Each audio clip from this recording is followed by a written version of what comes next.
Halo, jumpa lagi dalam Ewa Menyapa. Perkenalkan, saya dengan Titis. Kali ini kita kedatangan tamu yang luar biasa. Siapa itu? Dokter Armita, spesialis dermatovenerologi dan estetika. Selamat pagi, dokter. Pagi, Mbak Titis. Silakan disapa, dokter. Sahabat-sahabat Ewa. Halo, selamat pagi sahabat Ewa. Perkenalkan, saya Dokter Armita, spesialis dermatovenerologi estetika. Wah, luar biasa loh ini dokter Armita ini. Oke, pagi ini tuh kita mau membahas dok, dulu itu ya dok ya. Saya waktu masih ABG nih sering banget muncul jerawat di wajah. Mungkin sahabat-sahabat Ewa di luar sana banyak yang sedang mengalami jerawat. Nah, kita ketemu sama ahlinya nih sobat. Gimana sih dok jerawat itu sebenarnya?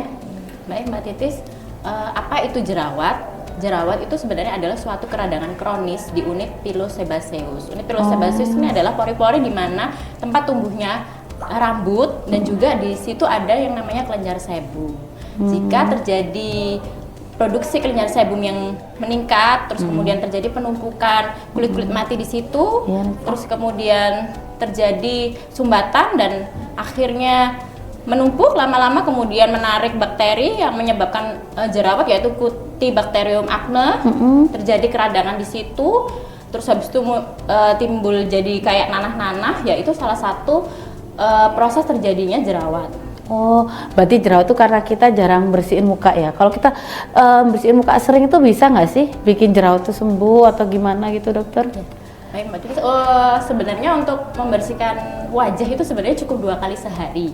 Ada cerita dari pasien di mana dia itu karena nggak sabar ingin jerawatnya cepat sembuh, jadi semakin sering cuci wajah. Oh, jadi nggak boleh ya dok ya? Karena semakin sering kita mencuci wajah itu, jadi barrier kulit kita itu menjadi lebih iritasi. Kalau iritasi kan terjadi keradangan lah. Kalau keradangannya terjadi pada unit pilosebaceus tadi, akhirnya muncullah jerawat. Makanya akhirnya bukan jerawatnya lebih baik, malah tambah banyak. Oh, pantesan ya dok. Dulu karena kan ada jerawat, cuci mukanya sering karena kan takut kotor ya dok ya. Ternyata itu mah nggak boleh ya sobat.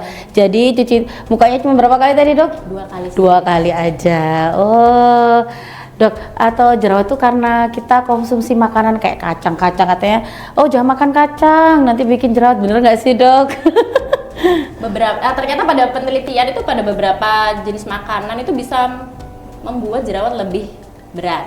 Tapi pada penelitian itu sebenarnya yang berefek itu sebenarnya adalah makanan yang indeks glikemiknya tinggi.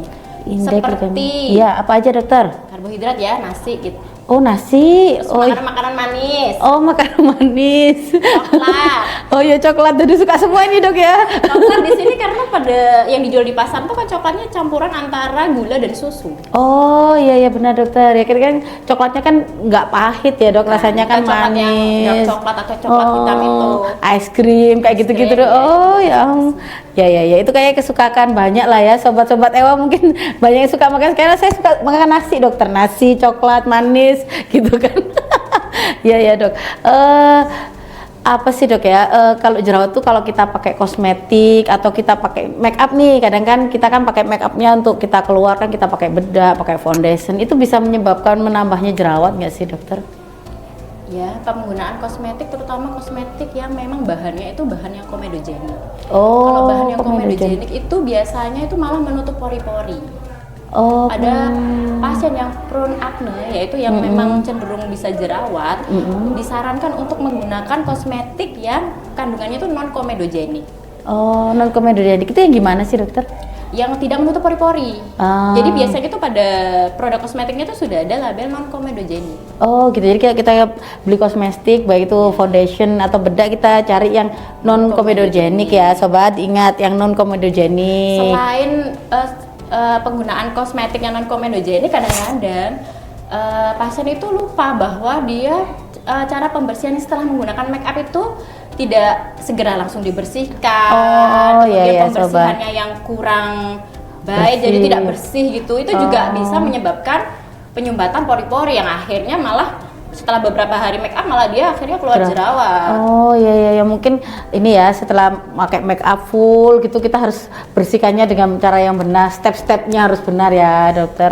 Oke, sobat diingat ya, itu pembersihan wajah yang tepat akan menyebabkan jerawat itu berkurang, begitu ya dokter ya. Oke, kalau mungkin aktivitas dokter, olahraga atau mungkin itu bisa sih enggak sih untuk menyembuhkan jerawat? Mungkin kita, karena kita kan tadi kan makanan kan banyak karbohidrat, terus kemudian coklat, gula. Kok kita rajin olahraga, jerawat bisa berkurang nggak sih dok?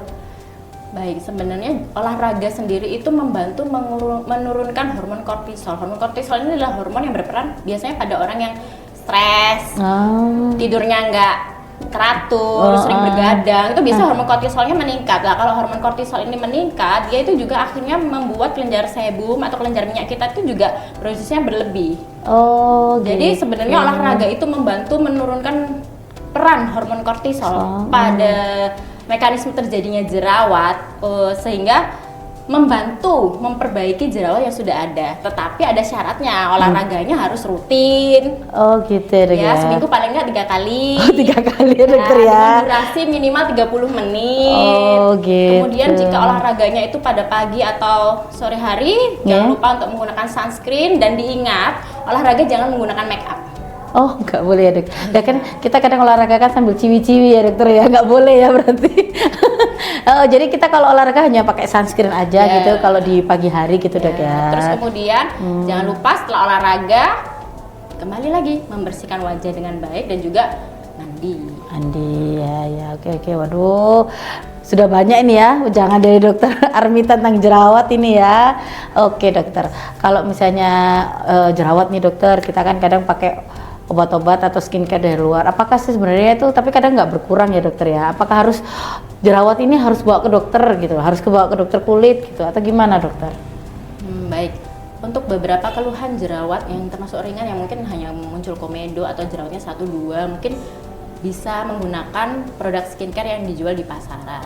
Tapi juga diingat untuk melihat kandungannya, apakah kandungannya memang untuk akne atau tidak, kemudian kandungannya non komedogenik atau tidak, juga disesuaikan dengan jenis kulitnya. Jika setelah menggunakan skincare ternyata tidak ada perbaikan atau bahkan semakin memberat, ya mau nggak mau ya harus ke dokter untuk berkonsultasi.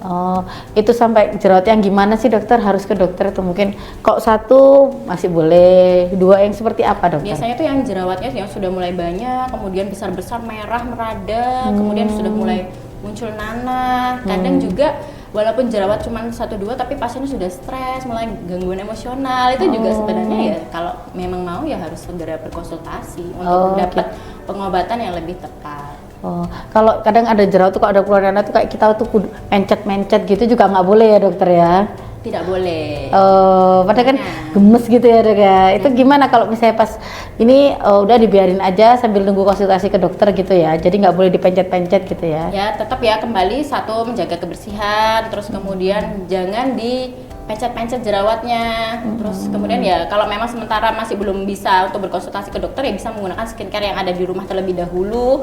Kemudian nanti biar jerawatnya tidak semakin memberat, nanti baru bisa konsultasikan ke dokter. Wah, ya dokter, ini luar biasa ya. Kali ini kita diskusinya agak berat ini dok ya, tentang jerawat.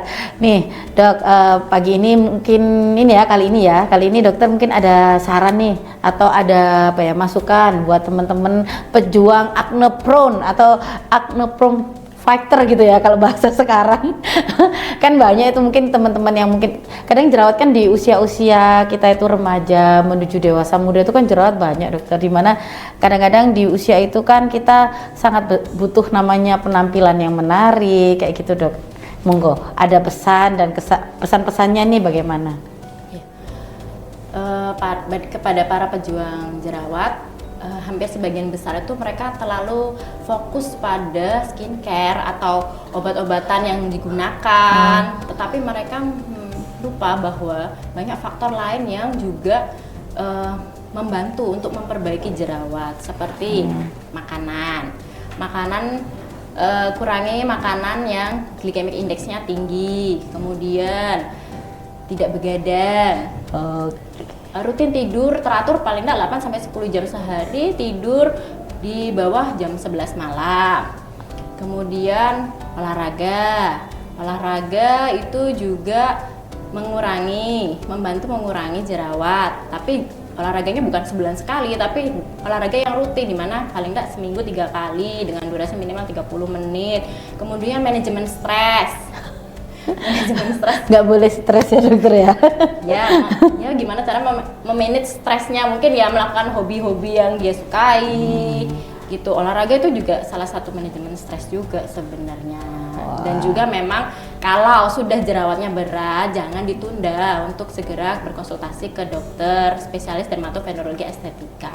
Oke. Wah, berarti bener dok. Ada lagu nih, begadang jangan begadang kalau tiada artinya, gitu kayak dok ya. Kadang itu kita nggak kerasa dokter, tiba-tiba udah jam 10 malam kita belum tidur lagi ngerjain sesuatu, ternyata itu sobat bisa memperberat jerawat kita, gitu ya dok ya. Ya betul Mbak Titis, karena kurang tidur atau pola tidurnya nggak teratur, malah kelenjar minyaknya lebih banyak, dan juga permasalahannya adalah tidur cukup itu membantu kita meregenerasi kulit. Jadi ada perbaikan kulit di situ. Oh, gitu ya dokter ya. Wah. Nih berarti kita tadi kan penyebab jerawat nih, selain karena kita tidak membersihkan muka dengan baik, kemudian kita olahraga ataupun makan ya, makannya yang mengandung apa tadi dok? Gula, mungkin coklat, susu, terus kemudian karbohidrat ya tadi dokter ya. Terus kemudian olahraga nih, olahraga yang nggak teratur, jarang olahraga itu ternyata juga menyebabkan jerawat ya dokter ya, karena hormon kortison tadi yang tidak olahraga menurunkan hormon kortisol. Oh, baik. Kan kalau kita rutin olahraga, selain jerawatnya membaik, kita juga jadi lebih sehat. Oh, gitu sobat. Jadi harus rajin olahraga ya. Tadi dokter mengatakan 2 sampai 3 kali dalam 1 minggu. Ayo kita olahraga sobat. Itu lagi. Nih yang tadi terakhir adalah jangan begadang gitu kan. Oke, sobat EWA dimanapun berada, kalau mengalami nih masalah tentang jerawat, silahkan datang ke Ewa Pangalila. Dokter Armita ada di hari apa aja dokter? Baik, jika ingin berkonsultasi dengan saya bisa langsung datang ke Rumah Sakit Madinah Ewa Pangalila. Jam praktek saya di hari Selasa jam 2 siang sampai jam 4 sore, dan juga hari Jumat jam 8 pagi sampai jam 10 pagi. Oke, terima kasih banyak dokter. Kali ini kita udah berbincang seru sekali tentang jerawat. Terima kasih sharingnya sobat. Sampai jumpa di podcast berikutnya. Bye bye, bye bye dok, bye bye.